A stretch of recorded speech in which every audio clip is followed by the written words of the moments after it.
मौसी घूमी घूमी लइकन में बिनेली कुटौसी। आए हाय होली में भक्ति जावा के आइल बाड़ी मौसी घूमी घूमी लइकन में बिनेली कुटौसी।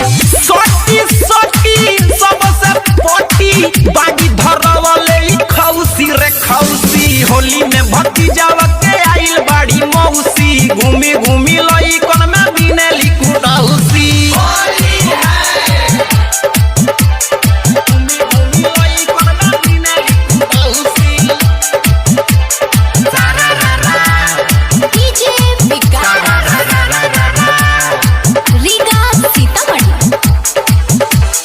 चाहे डॉक्टर होके चाहे काम पाउडर रंग छोड़ी रगड़े ले चिसिन पाउडर।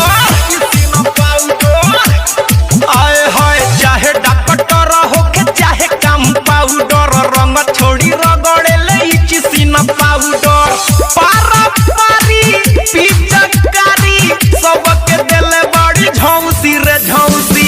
होली में भक्ति जावा के आइल बाड़ी मौसी घूमी घूमी लइकन में बिनेली कुटौसी।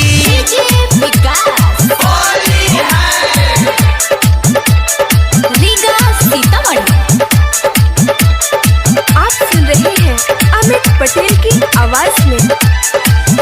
अरे पुआ पूरी तरुआ खाता बाड़ी खाना होली में अमितावा के सुन तारी गाना।